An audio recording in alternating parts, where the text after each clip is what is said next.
బర్త్డేల పేరు మీద రచ్చ చేసుడు గీ నడమ చాలా మందికి మస్తు ఫ్యాషన్ అయిపోయిందిల్లా. ఇయో గీ పోరగాన్లను చూసిండ్రా కత్తులతో ఎట్లా కథలు పడుతున్నారో. అరే డాన్సులు చేసేది చెయ్యకుండా చేతుల కత్తులు పట్టుకొని ఊపుకుంటా మస్తు హల్చల్ చేసిండ్రు. పట్నం మాలిగూడలా జరిగింది ఇది. అయితే సోపతి గాని బర్త్డే పార్టీ అని చెప్పి నడి రోడ్డు మీద డీజేలు పెట్టుకొని గీ తిరిగా డాన్సులు చేసిండ్రట ఆడున్న గీ పోరగాన్లు. ఇక రోడ్డు మీద డీజేలు పెట్టి డాన్సులు చేసుడు తప్పురా అంటే మీదికెంచి గీ తిరిగా కత్తులతోని రచ్చ చేసే వరకు ఆడున్నోళ్ళందరూ మస్తు గుబులు పడ్డారట.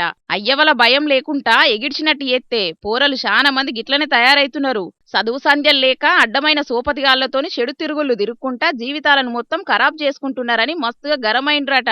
ఆడగిల్ల డాన్సులు చూసిన పబ్లిక్ కొందరు. గీ ముచ్చట మీద అటు పోలీసోలు సూతం సుమోటో కింద వాళ్ళ మీద కేసు బుకింగ్ చేసిండ్రట.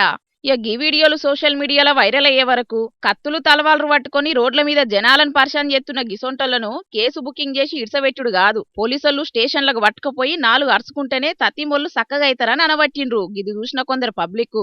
అయినా చదువుకొని మంచిగా ఎదగాల్సిన వయసులా అడ్డమైన అలవాట్లతోని పోరగాన్లు కొందరు గిసొంటి కథలు చేసి లేని పరిశాన్లో పడుతుండ్రు. గందుకే పిల్లగాండ్ల మీద అయ్యవలే ఒక నజరెయ్యాలే. అటెంకల బాధపడితే ఏముంటది మళ్ళా.